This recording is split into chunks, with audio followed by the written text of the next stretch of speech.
So Mrunal ഈ travel ചെയ്യുന്ന സമയത്ത് എങ്ങനെയാണ് ഇത് റെസ്റ്റോറന്റിന്റെ ആ ഒരു ക്വാളിറ്റി മെയിൻറ്റെയിൻ ചെയ്യുന്നത്? ഇപ്പം നാട്ടിൽ ആരാണ് റെസ്പോൺസിബിൾ ആയിട്ട്? ഞാനില്ലെങ്കിൽ അവിടുത്തെ പണി മര്യാദ നടക്കും. അങ്ങനെയാണ്. പക്ഷെ കൊച്ചി പോലത്തെ ഒരു സിറ്റിയിൽ അത് നടക്കൂല. അന്നത്തെ സ്വപ്നങ്ങൾ, ആഗ്രഹങ്ങൾ, അന്നത്തെ ലൈഫ് സ്റ്റൈൽ വെച്ചിട്ട് ഇപ്പം മൃണാലിന് എന്തായിരിക്കും പറയാനുള്ളത്? എനിക്ക് എൻ്റെ ഏത് പ്രായത്തിൽ ഏത് ദിവസത്തെയും എന്നോട് പറയാനുള്ളത് you doing great, well done. ലൈഫിൽ നോ റിഗ്രറ്റ്സ്, ഒരു റിഗ്രറ്റും ഇല്ല. ചെയ്ത ഒരു കാര്യങ്ങളിലും മാറ്റി ചെയ്യണമെന്ന് ആഗ്രഹമില്ല. ഹായ്, ഞാനൊരു ലൊക്കേഷനിൽ വന്നിരിക്കുകയാണ്. ഞാനൊരു സ്പെഷ്യൽ ഗസ്റ്റിനെ കാണാനായിട്ടും റിസീവ് ചെയ്യാനായിട്ടും വന്നിരിക്കുകയാണ്. ഇദ്ദേഹം ഒരു മാനേജ്മെന്റ് കൺസൾട്ടന്റ് ആണ്, ഒരു ഫുഡ് ബ്ലോഗർ ആണ്, ഒരു ഓൺട്രപ്രണർ ആണ്, ഒരു സോഷ്യൽ മീഡിയ ഇൻഫ്ലുവൻസർ ആണ്. അങ്ങനെ മൾട്ടിപ്പിൾ ഹാറ്റ്സ് വരുന്ന ഒരു വ്യക്തിയാണ്. ഞാനും അദ്ദേഹത്തെ കാണാൻ വളരെ എക്സൈറ്റഡ് ആണ്. നിങ്ങൾക്കൊക്കെ അറിയാവുന്ന ഒരു വ്യക്തിയാണ്. ആരാണെന്ന് അറിയണമെന്നുണ്ടെങ്കിൽ എക്സ്ക്ലൂസീവലി അദ്ദേഹത്തോട് നമ്മൾ സംസാരിക്കുന്ന കേൾക്കണമെന്നുണ്ടെങ്കിൽ എന്നെ ഫോളോ ചെയ്യും.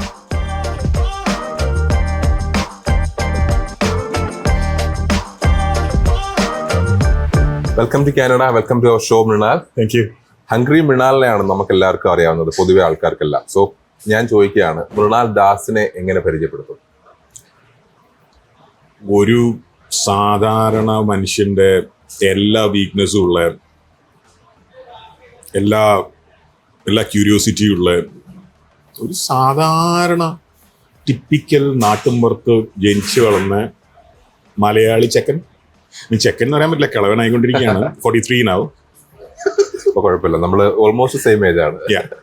പക്ഷേ ഐ ലുക്ക് ഓൾഡർ. അത് കുഴപ്പമില്ല, നമുക്ക് ഹെൽത്തി ആയിട്ടിരുന്നാൽ മതിയല്ലോ. മൃണാൽ എഞ്ചിനീയർ ആണ്, മാനേജ്മെന്റ് കൺസൾട്ടന്റ് ആണ്, റെസ്റ്റോറന്റ് കൺസൾട്ടന്റ് ആണ്, ഫുഡ് ബ്ലോഗർ ആണ്. സോ ഇതില് ഏറ്റവും കംഫർട്ടായിട്ട് എന്ത് പറഞ്ഞായിരിക്കും മൃണാലിനെ പരിചയപ്പെടുന്നത്? നേരെ തിരിച്ച് നമുക്കൊന്ന് ആലോചിക്കാം. എന്നെ എഞ്ചിനീയർ എന്ന് വിളിച്ചു കഴിഞ്ഞാല് ഞാനിപ്പം കഴിഞ്ഞ ആഴ്ച വൈശാഖ്, എൻ്റെ ക്ലാസ്മേറ്റ് വൈശാഖ്, അനീഷ്, ശ്യാം, അമിത് എല്ലാവരും എൻ്റെ വീട്ടിൽ വന്നിരുന്നു. ഞങ്ങൾ എല്ലാവരും ഒരുമിച്ചിരുന്നു. അപ്പൊ ഇവരാരും ഹംഗ്രി മൃണാളിന്റെ ഭക്ഷണം കഴിച്ചിട്ടില്ല. എൻ്റെ വീട്ടിൽ ഇതിനു മുമ്പ്, കൊച്ചിയിലെ വീട്ടിൽ ഇതിനു മുമ്പ് വന്നിട്ടില്ല. അപ്പോൾ ഞാൻ എന്നെ എഞ്ചിനീയർ എന്ന് പറഞ്ഞ് പരിചയപ്പെടുത്തിയാല് അവരൊക്കെ ചിരിക്കും. കാരണം ഞാനൊരു എഞ്ചിനീയറേ അല്ല എന്നും പണിയെടുത്തിട്ടില്ല എന്നല്ല, ഇലക്ട്രിക്കൽ എഞ്ചിനീയർ. ഇപ്പൊ നിങ്ങളിപ്പോ എന്നോട് എന്തെങ്കിലും ഒരു ഇലക്ട്രിക്കൽ വർക്ക് ഇവിടെ ചെയ്യാൻ പറഞ്ഞാൽ ഐ ഡോണ്ട് നോ, കറണ്ട് മൊത്തം പോകും. ഇതൊക്കെ ഡിഗ്രി കിട്ടി എന്നല്ലാതെ, ഒരു കഷ്ണം കടലാസിൽ മറ്റേ കിട്ടുണ്ണി എലിഫന്റ് ബി എന്ന് എഴുതി കിട്ടി എന്നല്ലാതെ എഞ്ചിനീയർ എന്ന് വിളിക്കാനേ പറ്റില്ല. അയ്യോ. പിന്നെ ഈ കൺസൾട്ടൻസി എന്ന് പറയുന്നത് തന്നെ, ഈ കൺസൾട്ടന്റ് എന്ന് പറയുന്നതിലെ പ്രശ്നം, ഒരുപാട് പേര് എന്നെ അവരുടെ ഫുഡ് ബിസിനസിന്റെ കൺസൾട്ടന്റ് ആക്കാൻ ഞാൻ വ്ളോഗിങ് തുടങ്ങിയതിന് ശേഷം ശ്രമിച്ചിട്ടുണ്ട്. പക്ഷെ ഞാൻ ചെയ്യുന്ന വർക്ക് എന്ന് പറയുന്നത് അങ്ങനത്തെ വർക്കൊന്നുമല്ല. It's very specific.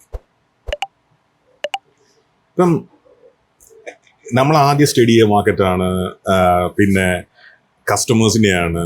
ആൻഡ് ചില സമയത്ത് ചില ആൾക്കാർ, ഒരു ഉദാഹരണത്തിന് സിമ്പിൾ എക്സാമ്പിൾ പറഞ്ഞാൽ, ഹംഗ്രി മൃണാൾ ഇപ്പൊ കർക്കിടക മാസമാണ്. ഹംഗ്രി മൃണാളിൽ കഴിഞ്ഞ കർക്കിടകത്തിന് നമ്മൾ കഞ്ഞി കൊടുത്തു.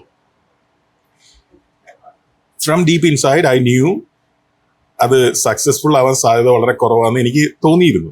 കാരണം കഞ്ഞി ഒരു റെസ്റ്റോറൻറ്റിൽ പോയിട്ട് കുടിക്കുക എന്ന് പറയുന്നത്, ഒരു AC റെസ്റ്റോറൻറ്റിൽ പോയിട്ട് കഞ്ഞി കുടിക്കുക എന്ന് പറയുന്നത് യൂഷ്വലി ആൾക്കാർ ചെയ്യുന്ന പണിയല്ല.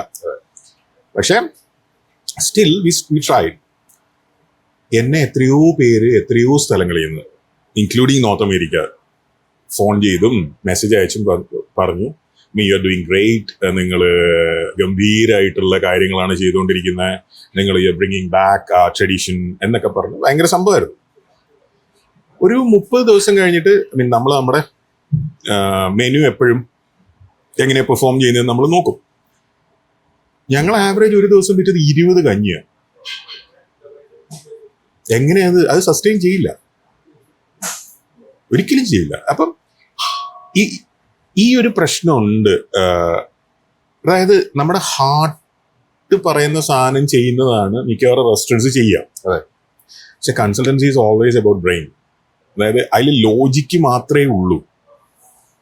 ലോജിക്ക്, കസ്റ്റമർക്ക് എന്താണോ വേണ്ടത്, അങ്ങനത്തെ കാര്യങ്ങൾക്ക് ഇമ്പോർട്ടൻസ് ഉള്ളൂ.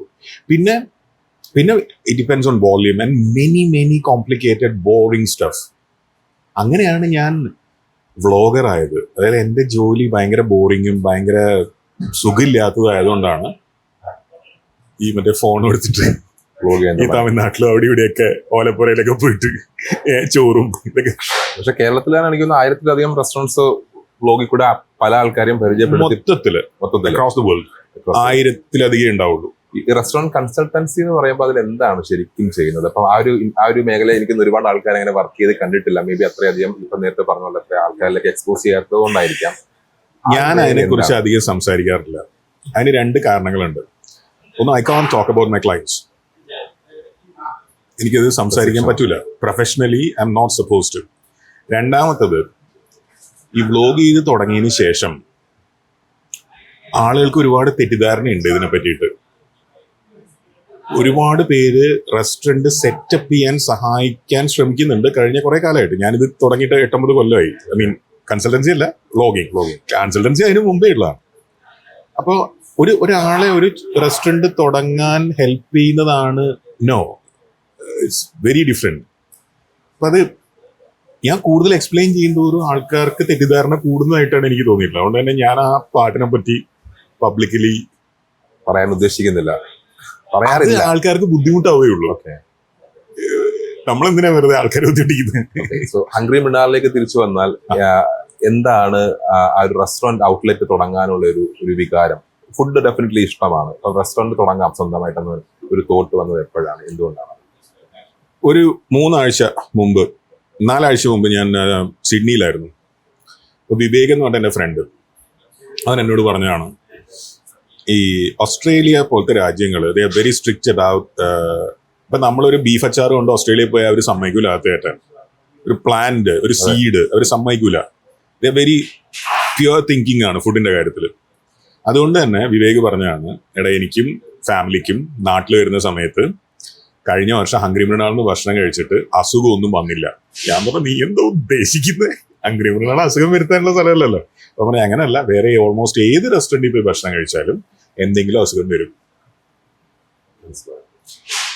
ഇത് ഇത്രയേ ഉള്ളൂ. നമ്മുടെ പല ഹൈജീൻ പ്രാക്ടീസസും കുറെ കാലമായിട്ട് നമ്മൾ ശീലിച്ച് വന്നതാണ്. പക്ഷെ എന്ത് സംഭവിച്ചു വെച്ചാൽ കുറെ എക്യുപ്മെന്റ്സ് അതിലേക്ക് ആഡായി. 1950s ഉപയോഗിച്ചിരുന്ന അതേ ടെക്നിക്ക് അതിന്റെ ഇടയിലേക്ക് ഒരു ഫ്രീസറും ഒരു ഫ്രിഡ്ജും വരികയാണ്. ടെക്നിക്ക് മാറുന്നില്ല, എക്യുപ്മെന്റ്സ് മാറുകയാണ്. ഫ്രീസ് ചെയ്യാൻ എല്ലാവർക്കും അറിയാം, പക്ഷെ ഡീഫ്രോസ്റ്റ് ചെയ്യാൻ അറിയില്ല. അങ്ങനെയൊക്കെ കുറേ കോംപ്ലിക്കേഷൻസ് ഉണ്ട് ഇതിൽ. ഹംഗ്രി മൃണാൾ ഇത്രയേ ഉള്ളൂ. ഇന്ന് ബിരിയാണി ഇപ്പൊ നാട്ടിൽ കുറച്ച് സമയമായി, ഇന്ന് ബിരിയാണി ഇപ്പം വെച്ചിട്ടുണ്ടെങ്കിൽ ആ ചിക്കൻ ഇന്ന് രാവിലെ വാങ്ങിച്ചാണ്. Simple logic. പച്ചക്കറിക്കാരൻ ഇന്ന് വന്നില്ലെങ്കിൽ കട തുറക്കാൻ പറ്റൂല. പാലുകാരൻ ഇന്ന് വന്നില്ലെങ്കിൽ ചായ ഉണ്ടാക്കാൻ പറ്റൂല. ഷേക്ക് ഉണ്ടാക്കാൻ പറ്റും, കാരണം ഇന്നലെ പാല് മേടിച്ചിട്ട് ചെറിയ ഫ്രിഡ്ജിന്റെ ഫ്രീസറിന്റെ ഉള്ളിൽ ഫ്രീസ് ചെയ്യാൻ വെച്ചിട്ടുണ്ടാവും മിൽക്ക് ഷേക്ക് ഉണ്ടാക്കാൻ. അതല്ലാതെ നത്തിങ്. ഇത് വളരെ സിമ്പിൾ പരിപാടിയാണ്. അതുപോലെ നമ്മൾ ചെയ്യാൻ ശ്രമിക്കുന്ന വെച്ചാൽ ലോക്കലി പച്ചക്കറി സോഴ്സ് ചെയ്യുക. വാഴപ്പൂ എന്ന് പറയുന്ന സാധനമില്ലേ, മാക്സിമം. ചില സമയത്ത് തീരെ പറ്റില്ല. ഇപ്പൊ തീരെ പറ്റുന്നില്ല, കാരണം ഭയങ്കര വിലയാണ് ഇപ്പൊ നാട്ടിൽ പച്ചക്കറിക്ക്, കിട്ടുന്നില്ല. ഇങ്ങനത്തെയൊക്കെ സിമ്പിൾ കാര്യങ്ങളില്ലേ. ഇപ്പൊ എൻ്റെ അമ്മയായാലും ഭാര്യയുടെ അമ്മയായാലും ചെറിയൊരു പറമ്പുണ്ട്. രാവിലെ പറമ്പിലേക്ക് ഇറങ്ങും, നല്ല കപ്പക്ക എന്ന് പറഞ്ഞാൽ പപ്പായ, വാഴക്കൂമ്പോ വാഴപ്പിണ്ടിയോ അച്ചിങ്ങ പീച്ചിങ്ങ എന്തെങ്കിലും. ഇതാണ് അന്നത്തെ ഫുഡ്. ഇത് തന്നെയാണ് നാട്ടിലെ ലക്ഷക്കണക്കിന് കുടുംബങ്ങൾ എത്രയോ കാലമായിട്ട് ചെയ്യുന്നത്. പക്ഷെ കൊച്ചി പോലത്തെ ഒരു സിറ്റിയിൽ അത് നടക്കൂല. കാരണം കൊച്ചി പോലത്തെ ഒരു സിറ്റിയിൽ അങ്ങനെ ചുറ്റും അവൈലബിലിറ്റി പറമ്പുള്ളത് വളരെ അപൂർവമായിരിക്കുമല്ലോ. അത്രയൊക്കെ ഉള്ളൂ. ഇതിൽ വേറെ വലിയ കാര്യങ്ങളൊന്നുമില്ല. സോ മൃണാൾ ഈ ട്രാവൽ ചെയ്യുന്ന സമയത്ത് എങ്ങനെയാണ് ഇത് റെസ്റ്റോറന്റിന്റെ ആ ഒരു ക്വാളിറ്റി മെയിൻറ്റെയിൻ ചെയ്യുന്നത്? ഇപ്പം നാട്ടിൽ ആരാണ് റെസ്പോൺസിബിലിറ്റി? ഞാനില്ലെങ്കിൽ അവിടുത്തെ പണി മര്യാദ നടക്കും. അങ്ങനെയാ? അവിടെ നല്ല ക്വാളിഫൈഡ് ആയിട്ടുള്ള ആൾക്കാർ ജോലി ചെയ്യുന്നില്ലേ? എൻ്റെ കൂടെ ജോലി ചെയ്യുന്ന ആൾക്കാർ, അതായത് ഞാൻ എന്തെങ്കിലും മണ്ടത്തിലുണ്ടാകുമ്പോൾ എന്നെ തെറി പറയുന്ന ആൾക്കാരാണ് അവിടെ ഉള്ളത്. ഞാൻ ഇടപെടേണ്ട കാര്യമേ. കുക്ക് ചെയ്യാറുണ്ടോ? കുക്കിങ്ങിനകത്ത് എന്നാലും ഒരു എനിക്ക് കോൺഫിഡൻസ് ഉള്ള ഒരു ഫുഡ്, ഒരു കുസിൻ ഇതാണ്. എനിക്ക് എന്തും ഉണ്ടാക്കാൻ പറ്റും.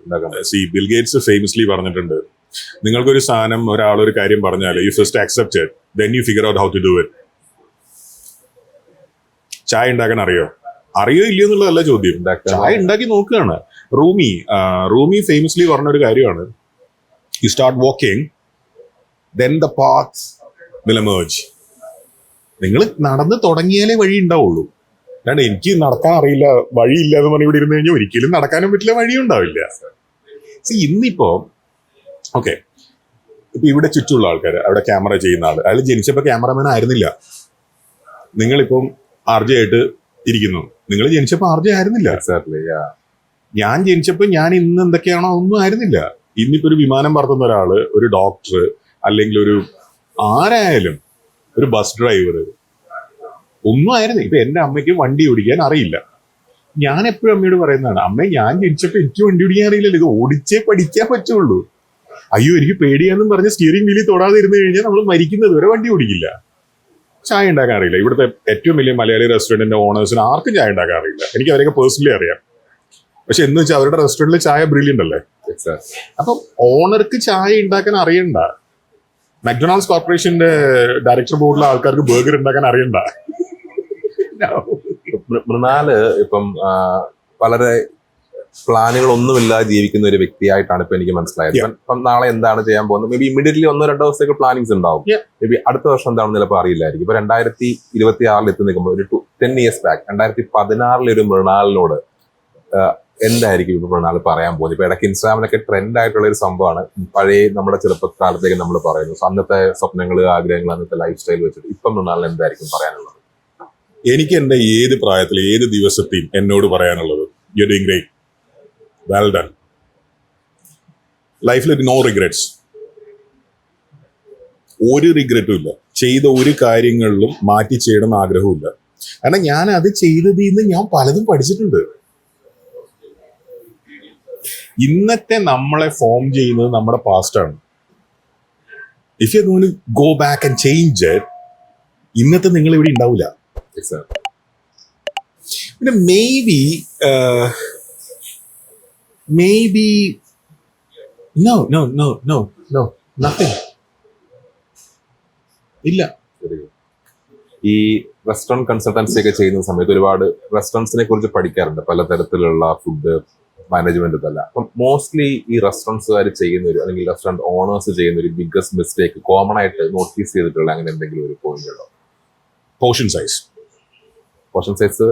കൂടുതലാണോ കുറവാണോ? അത് ഇപ്പൊ ഒരു ഉദാഹരണം പറഞ്ഞാല്, നമ്മളിപ്പം കേരളത്തിൽ പോയിട്ട് ഒരു AC ഒക്കെ ഉള്ള ഒരു റെസ്റ്റോറന്റ്, ചെറിയ കടയൊന്നും അല്ല പറയുന്നത്, ചെറിയ കടയിൽ ചെറിയ പോർഷൻ കിട്ടും. ഒരു AC ഒക്കെ ഉള്ള റെസ്റ്റോറന്റിൽ പോയിട്ട് നമ്മൾ രണ്ടുപേരും ഭക്ഷണം കഴിക്കുകയാണ്. നമ്മൾ രണ്ടുപേരും പൊറോട്ട കഴിക്കാൻ തീരുമാനിച്ചു. നിങ്ങൾക്ക് ബീഫാണ് വേണ്ടത്, എനിക്ക് ബീഫ് അല്ല വേണ്ടത്, എനിക്ക് കടലക്കറിയാണ് വേണ്ടത്.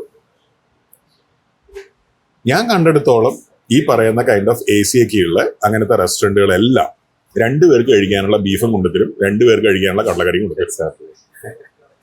കാനഡയിൽ അത് കോമൺ ആണ് കേട്ടോ, ഞങ്ങൾ പാക്ക് ചെയ്ത് കൊണ്ടുപോകാറോ പോലും. ഇതിൽ പാക്ക് ചെയ്യുന്നതിലെ പ്രശ്നം, ഞാൻ ചിലപ്പോൾ എയർപോർട്ടിലേക്കായിരിക്കും പോകുന്നത്, അല്ലെങ്കിൽ ഞാൻ ചിലപ്പോൾ ട്രെയിനിൽ കയറാൻ പോവായിരിക്കും, അതല്ലെങ്കിൽ എൻ്റെ വീട്ടിൽ പോയി കഴിഞ്ഞാൽ അമ്മ ഉണ്ടാക്കുന്ന നല്ല ഭക്ഷണം ഉണ്ടാവും. ഇത് എല്ലായ്പ്പോഴും പാക്ക് ചെയ്യാൻ നമ്മളെ ഫോഴ്സ് ചെയ്യേണ്ട കാര്യമില്ല. ടെക്നിക്കലി നോക്കിയാൽ ആ പാക്കിംഗ് മെറ്റീരിയൽ പ്ലാസ്റ്റിക് കൊണ്ട് ഉണ്ടാക്കിയതായിരിക്കും. ഹംഗറി മൃണാൾ എല്ലാം പാക്ക് ചെയ്യാൻ ഗ്ലാസ് ജാറിലാണ്. It's really expensive. പക്ഷെ ഞങ്ങൾ ഗ്ലാസ് ജാറിലാണ് പാക്ക് ചെയ്യുക. പറ്റാവുന്നതും പ്ലാസ്റ്റിക് ഒഴിവാക്കും. ഇന്നിപ്പോ ചണ്ഡീഗഡിൽ നിന്ന് ബിരിയാണി കണ്ടെയ്നേഴ്സ് വരുന്നുണ്ട്, fully paper. It's hugely expensive containers. പക്ഷെ അങ്ങനത്തെ കോസ്റ്റ്ലി ആവത്തില്ല, അതിന് നമ്മൾ പൈസ അതിന്റെ ഒന്നും ചാർജ് ഒന്നും കസ്റ്റമറുടെ കയ്യിൽ നിന്ന്.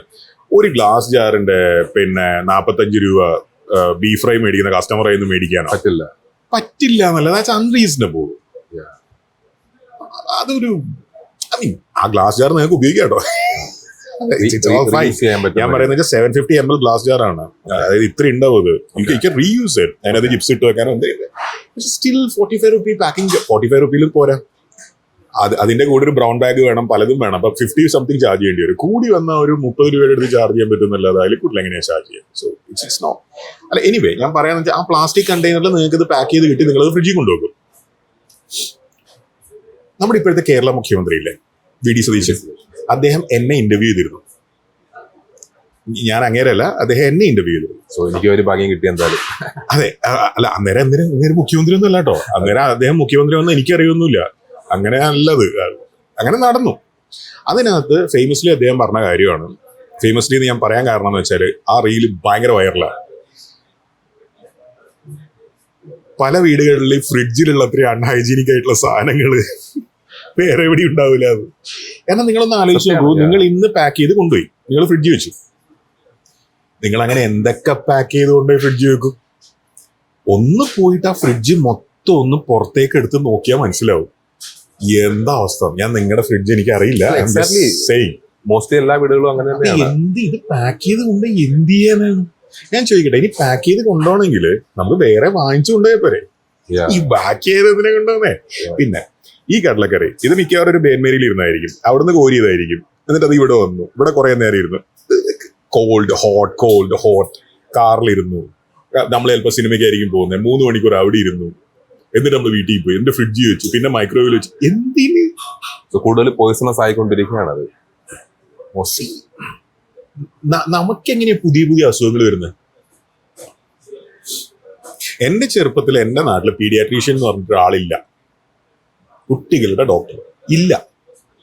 ഒരു സുരേന്ദ്രൻ ഡോക്ടർ, കണ്ണിന് കാണുന്നില്ലെങ്കിലും ചെവി കേൾക്കുന്നില്ലെങ്കിലും വയറിന് അസുഖമാണെങ്കിലും പിന്നെ കാലിന് വയ്യെങ്കിലും കൈ ഒടിഞ്ഞാലും സുരേന്ദ്രൻ ഡോക്ടർ.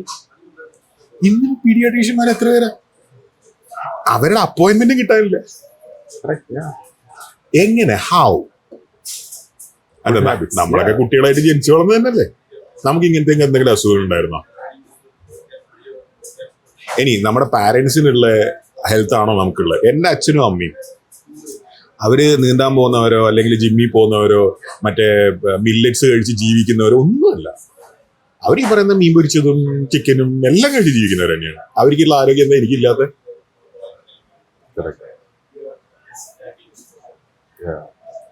ഈ ഫുഡ് റിവ്യൂവിന്റെ കാര്യങ്ങൾ ചോദിച്ചു കഴിഞ്ഞാൽ ഇപ്പൊ മൃണാൾ പല റെസ്റ്റോറന്റിലും പോയി ഫുഡ് റിവ്യൂ ചെയ്തിട്ടുണ്ട്. പക്ഷെ എന്റെ ഒരു ഓർമ്മ ശരിയാണെങ്കിൽ പഴയ വീഡിയോസിലൊക്കെ തന്നെ മൃണാൾ ചെയ്തിട്ടുണ്ട്. അന്ന് പൈസ പറഞ്ഞിട്ടുണ്ട്. ഫ്രീ ഫുഡ് മേടിച്ച് റിവ്യൂ ചെയ്യുന്ന ഒരുപാട് സോഷ്യൽ മീഡിയ ഇൻഫ്ലുവൻസേഴ്സിന്റെ കാലത്ത് അതിനോടൊപ്പം ഫുഡിന്റെ കൂടെ തന്നെ എന്റെ എമൗണ്ട് ഇതാണ്, അതിന്റെ അക്കൗണ്ടിലോട്ട് ട്രാൻസ്ഫർ ചെയ്തതിന് ശേഷം മാത്രമേ ഞാൻ റിവ്യൂ ചെയ്യുള്ളൂ എന്നുള്ള രീതിയിൽ പറഞ്ഞ് അത് കൃത്യമായിട്ടുള്ള റിവ്യൂ പ്ലസ് ആയാലും പോസിറ്റീവ് നെഗറ്റീവ് ആയാലും ആ രീതിയിൽ ചെയ്തൊരു കാലം ഉണ്ടായിരുന്നു. സോ ഇപ്പൊ ആ ഒരു പെയ്ഡ് രീതിയിൽ അല്ലെങ്കിൽ ഫ്രീ ഫുഡിന് വേണ്ടിയിട്ട് ആൾക്കാർ പോയിട്ട് പ്രൊമോഷൻ ചെയ്യുന്ന ഒരുപാട് ഇൻഫ്ലുവൻസേഴ്സ് ഉണ്ട്. സോ ആ ഒരു ട്രെൻഡിനെ കുറിച്ച് എന്താണ് പറയാനുള്ളത്? വേറൊരാളെ ജഡ്ജ് ചെയ്യാൻ ഞാൻ ആരുമല്ല. എന്റെ കാര്യം ഞാൻ പറഞ്ഞാല് വ്ലോഗിങ് എന്റെ വരുമാന മാർഗമല്ല. അതുകൊണ്ട് തന്നെ ഞാൻ അതിനെ അങ്ങനെ ഒരു പ്രൊഫഷൻ ആക്കിയിട്ട്, അതായത് ഇന്നിപ്പോ വീഡിയോ പോസ്റ്റ് ചെയ്തില്ല അല്ലെങ്കിൽ നാളെ ഞാൻ എന്താ പോസ്റ്റ് ചെയ്യാൻ പോകുന്നേ, അങ്ങനത്തെ ഒരു പ്രശ്നം എന്നെ സംബന്ധിച്ചിടത്തോളം. ഇന്നിപ്പോ ഞാൻ പോസ്റ്റ് ചെയ്ത വീഡിയോ ഞാൻ ഇങ്ങോട്ട് വന്ന് എയർ ഇന്ത്യ ഫ്ലൈറ്റിന്റെ ആണ്. അതിപ്പോ ഇനി അധിക കാലം ചെയ്യാൻ പറ്റില്ല, കാരണം അത് എയർ ഇന്ത്യ 777 ഫസ്റ്റ് ക്ലാസ് ആണ്. എയർ ഇന്ത്യ 777 അവർ മെല്ലെ മെല്ലെ മാറ്റിക്കൊണ്ടിരിക്കുകയാണ്. അതിന് 18 കൊല്ലം പഴക്കമുണ്ട് എയർക്രാഫ്റ്റിന്. 18 കൊല്ലം വെച്ച് അബ്സല്യൂട്ട്ലി ഫൈൻ. എമിറേറ്റ്സിന്റെ കയ്യിൽ എല്ലാവരുടെ കയ്യിലും 18 വർഷം ഒക്കെ ഉണ്ട്. പക്ഷെ അവരത് ക്യാബിനൊക്കെ പുതിയതൊക്കെ. അപ്പൊ ഇനി നമുക്കത് ഷൂട്ട് ചെയ്യാൻ പറ്റൂല. നമ്മളൊരു വീട് പൊളിക്കാൻ പോകുന്ന സമയത്ത് നമ്മൾ അതിന്റെ കുറച്ച് ഫോട്ടോ എടുത്ത് വെക്കൂലേ? അതെ. അപ്പം ആ എയർക്രാഫ്റ്റ് മുഴുവൻ ഒരു പുതിയതാക്കാൻ പോവാണ്. അപ്പൊ സോ അതുകൊണ്ട് ഷൂട്ട് ചെയ്തു. ഞാൻ ഭയങ്കര എൻജോയ് ചെയ്തു. 1.5 മണിക്കൂർ ഇരുന്ന് ഒരു പാട്ട് സെലക്ട് ചെയ്ത്. മോശം എഡിറ്റ് ഒക്കെ ആയിരിക്കും, കാരണം എനിക്ക് എഡിറ്റ് ചെയ്യാൻ അറിയില്ല. ഞാൻ ഈ മറ്റേ എക്സലും മറ്റേ പ്രൊഫഷണലി ഉപയോഗിക്കുന്ന അതേ ലാപ്ടോപ്പിൽ ആണ് എഡിറ്റ് ചെയ്യുന്നത്. അല്ലാണ്ട് എനിക്ക് വേറെ മറ്റേ വലിയ കമ്പ്യൂട്ടറും പരിപാടിയൊന്നുമില്ല. ഈ 3 കൊല്ലം പഴയ ഫോണിലാണ് ഇത് ഷൂട്ട് ചെയ്തിരിക്കുന്നത്. മൈക്കില്ല, ഒന്നുമില്ല. അപ്പം അതായത് എൻ്റെ ജോലി ഇന്നും എൻ്റെ ആ ഒരു സ്ട്രെസ്ഫുൾ ആയിട്ടുള്ള പ്രൊഫഷൻ എന്നുള്ള ഒരു എസ്കേപ്പാണിത്. അപ്പൊ ആ സമയത്ത് എനിക്ക് ഒരാളൊരു 50,000 രൂപ അല്ലെങ്കിൽ 1,00,000 രൂപ തന്നിട്ട് അപ്പൊ ഇതും ജോലിയായി മാറിയില്ലേ? ഹോബീനെ ജോലിയാക്കുക എന്ന് പറഞ്ഞു കഴിഞ്ഞാൽ ഓൾറെഡി എൻ്റെ ഹോബിയാണ് കൈൻഡ് ഓഫ് ഈ റെസ്റ്റോറന്റിന്റെ സംഭവം. അതാണ് എൻ്റെ ജോലി. അപ്പൊ ഇതും ജോലിയാവുക എന്ന് പറഞ്ഞു കഴിഞ്ഞാല് കഷ്ടപ്പെട്ടു. ഈ എങ്ങനെ ഇങ്ങനെ സിമ്പിൾ ആൻഡ് ഹാപ്പി ആയിട്ട് ഇരിക്കാൻ പറ്റും എന്നുള്ളതാണ്. ബിക്കോസ് ഇപ്പം ഇന്റർവ്യൂവിന്റെ ബിഗിനിങ് മുതൽ തന്നെ നാളെ ഇങ്ങനെ ചിരിച്ച് ഭയങ്കര ഹാപ്പി ആയിട്ടിരിക്കുകയാണ്.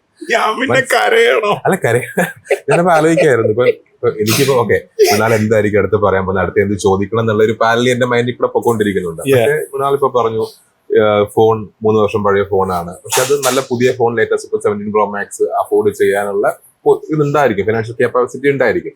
പക്ഷെ സ്റ്റിൽ അതൊന്നും കോൺഷ്യസ് ആവാതെ ഇടയ്ക്ക് പറഞ്ഞ് ഞാൻ കേട്ടിട്ടുണ്ടായിരുന്നു 3 ജീൻസ് മാത്രമേ ഇടക്കാലത്ത് ഉണ്ടായിരുന്നു. ഇടയ്ക്ക് ഒരു ജീൻസ് അത്രയും അത് കീറി പോയതിനു ശേഷമാണ് മറ്റൊരു ജീൻസ്. എന്റെ ഒരു ബെൽറ്റ് ഉണ്ടായിരുന്നേ, അത് ഞാൻ 2012 മാർക്സ് ആൻഡ് സ്പെൻസറിൽ നിന്ന് മേടിച്ചതാ, ബേർമിംഗം എന്ന്.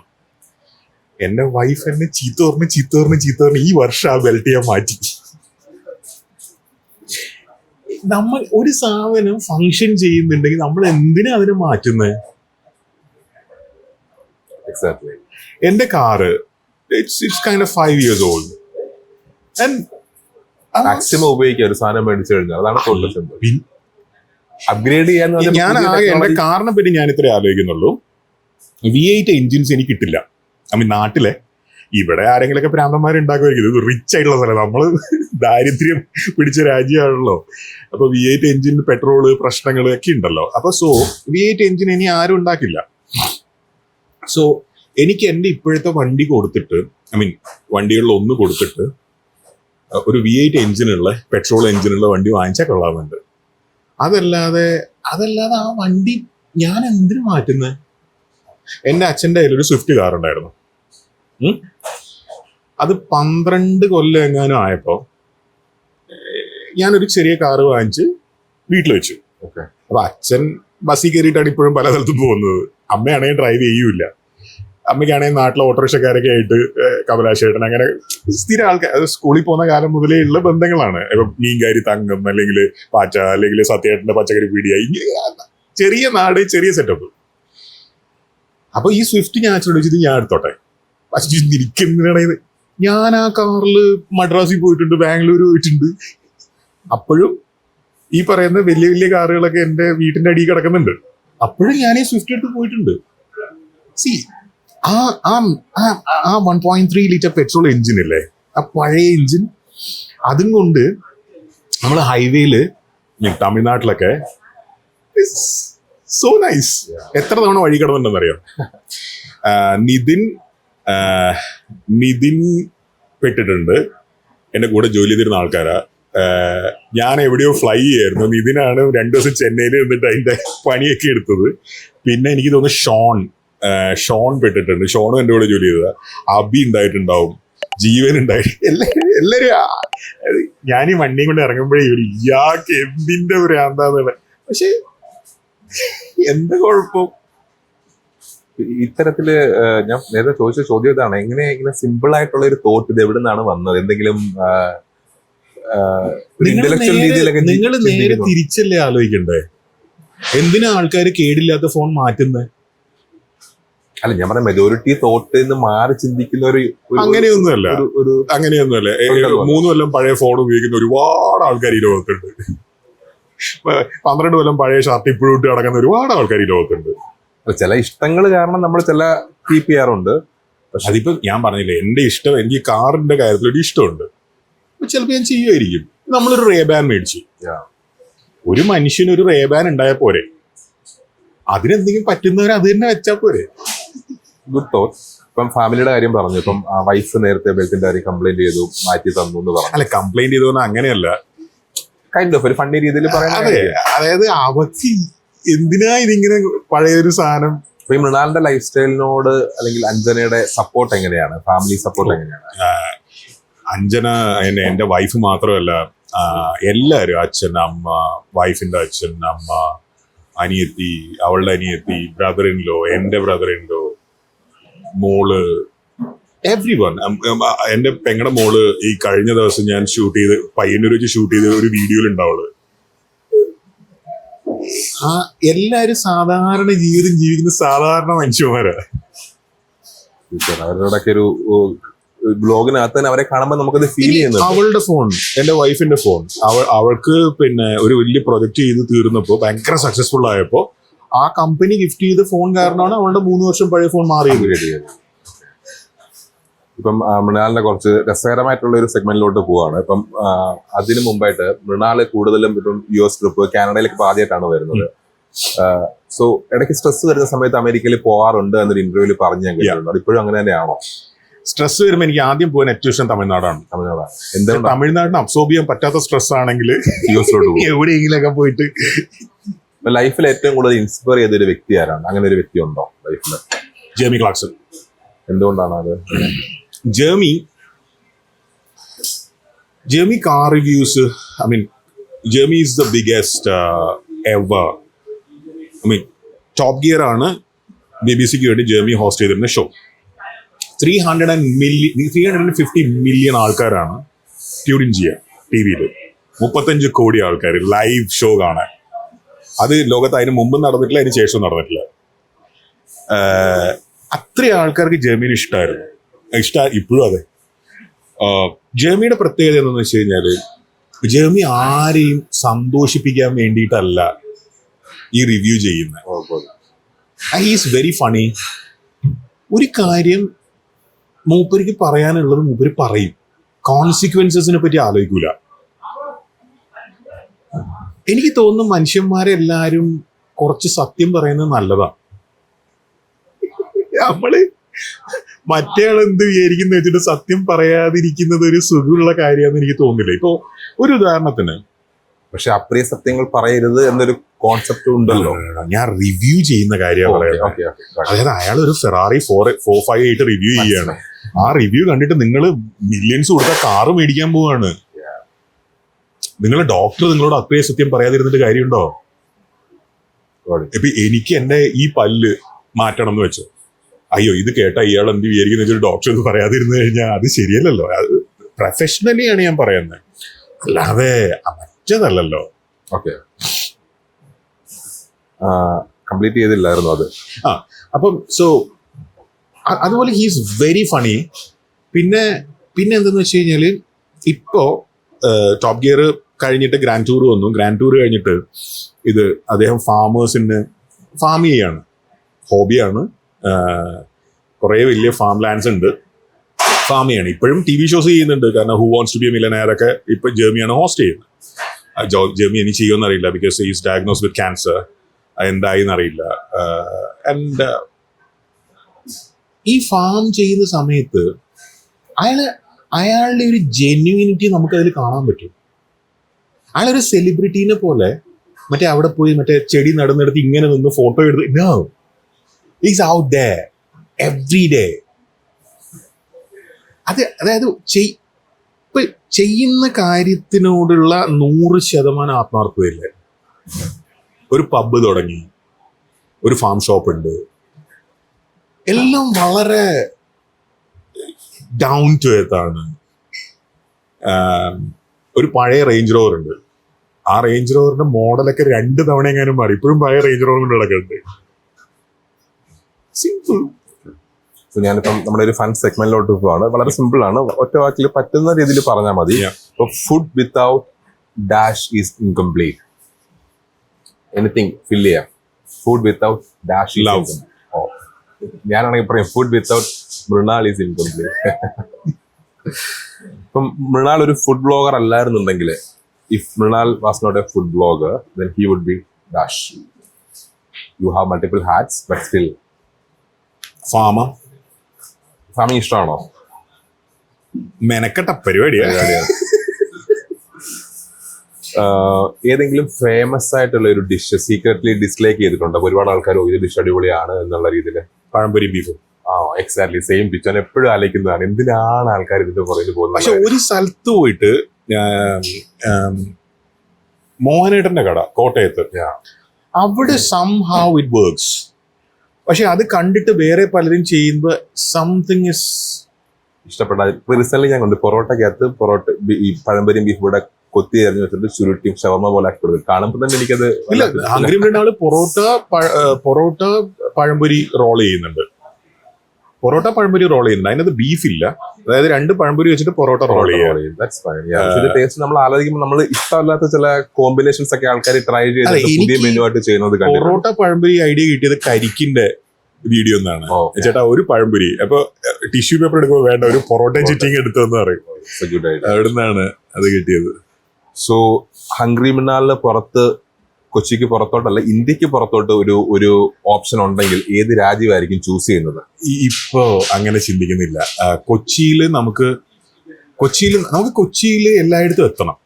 എല്ലാവർക്കും ഒരു 10 മിനിറ്റ് നടന്നാല് അല്ലെങ്കിൽ ഒരു 15 മിനിറ്റിനുള്ളിൽ അവരുടെ വീട്ടിലേക്ക് ഡെലിവറി കിട്ടുന്ന രീതിയിൽ അത്രയധികം ലൊക്കേഷൻസ്, വലിയ ലൊക്കേഷൻസ് ഒന്നും വേണമെന്നില്ല.